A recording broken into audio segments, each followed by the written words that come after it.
Que paso, Santi? Back with another video for you guys. It's been a minute, man. I had to take a break outside of traveling and stuff. Man, but I'm still on it. You feel me? I'm still on it. Um, I wanted to talk about in this series of videos. I want to start it off, talking about the authentic self. You know, um, so semen retention and the authentic self. And my channel is not going to be solely based on semen retention. It's just a series of videos that I'm going to be doing for a little bit, and then we're going to start touching on other topics. But when it comes to the authentic self and when it comes to semen retention, semen retention is not a suppression of yourself. It's a coming to realization, and it's a growth and an evolution back into your true self and your potential, and to become a constant flow of your potential, you know. But yesterday I had a homie come through and we were having a good conversation, you know what I'm saying, about, like relationships, spirituality, organization, developing business, right? Oh man, it's hot, man. But one of probably the biggest things that we were discussing was just, like relationships, relationships and, one of the problems that us men will face, you know what I'm saying? Because I want to help us be better men, because I didn't have any examples coming up. What led me to a higher state of consciousness and really staying in tune with myself is at the same time me always being in tune with myself, and then at the same time always being pulled towards reading and understanding history, and me being, on a spirit in a spiritual way, being guided by my ancestors, you know what I'm saying? And so, when it comes to like relationships and everything, and us as men, especially like in our early 20s, in our early 20s, of course, we're still going through our hormones and things. We're still, coming to terms with our sexual energy. But we don't really have any positive direction in regards to that. We don't really have anyone teaching us what we need to know. So what happens is we end up just making decisions recklessly and carelessly when it comes to our sexual energy. And also that influences the type of women that we choose to be with, But like within recent situations, like over the last year, one of my brothers and a homie of his, they have been going through, relationship situations, but with my brother's situation, he was with a girl for about a year, you know what I'm saying? And he's one of them type of people where he's going to show you, unlike most men, he's going to show you how he feels about you. You know what I'm saying? Through material means. That's his love language. You feel me? That's his love language. You feel me? Everybody has a different type of love language or a way in which they express themselves that's unique to them, and it's based on who they are as an individual. And it can become problematic when you spend too much time or focus on the material aspect of your relationship, buying her gifts and taking her on trips. You know what I'm saying? All of those things are an integral part of the relationship experience and any experience. But it gets to a point in time where there's another way in which you have to go about looking at your relationship. Relationships go through cycles and everything. They have their ebb and flows and their periods of growth and stagnation. You know what I'm saying? And you can become complacent. And one of those things that comes about with being complacent is not having maintained the relationship with yourself independent of your partner. You know what I'm saying? And engaging in those things that keep you grounded, keep you aware of who you are. You know what I'm saying? And establishing boundaries. And so it gets to a point where arguments and things will come about. Arguments, disputes, an inability to see from another person's point of view. and there becomes a rift in the relationship. You know what I'm saying?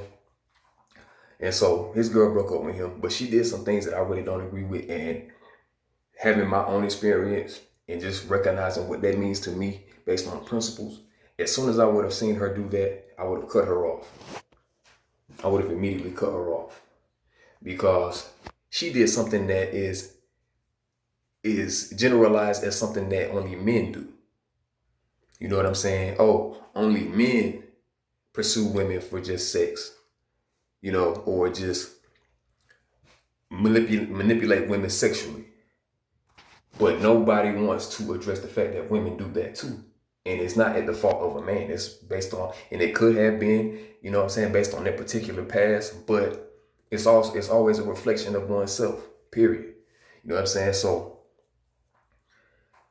when they were going through certain, you know, situations, the power dynamic shifted, you know, and it got to a point where he was pretty much trying to do things to get her to feel a certain way about him, to see how he felt, you know. But I was like, bruh, think about all the stuff that you did for her in the relationship. You showed that you care. There's nothing else for you to prove. Okay, I said, but you can't make her see something that she doesn't want to see. She broke up with you. How you feel about her doesn't matter, because you've already shown her through your choices and your actions that she has power over you. She knows what your intentions are. You know what I'm saying? Because you've been putting out a certain energy, she's going to view you in a negative light. Until you step away and reassess yourself, reassess the situation, and look at what the universe is trying to show you, you're not going to get what you want. You're going to continue to create what you don't want, while thinking that what you're doing is going to get you what you want, and it's not. You know what I'm saying? And so with him hitting her up and checking up on her and stuff, and, you know, when you are going out of your way to try to prove your value to someone, you're going to end up losing yourself, because you're going to spend so much of your time being consumed by them in your mind. You know, well, if I do this, they'll feel about me this way. You know what I'm saying? As you continue to engage in that habit, you're moving further and further away from yourself. To be your authentic self is to be who you are from within, and that's not based on external factors. It's just being aligned with who you are.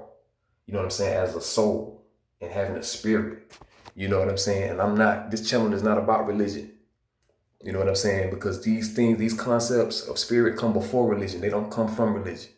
So, you know, as you're doing that, you're going to end up losing yourself, losing your balance, and you will find yourself in a dark, dark place, you know, and you will lose your authenticity, because now you've engaged in habits that are taking you away from yourself, and now you don't know who you are. You should not ever, and I've stated this before, you should not ever make a person your center, like the center of who you are.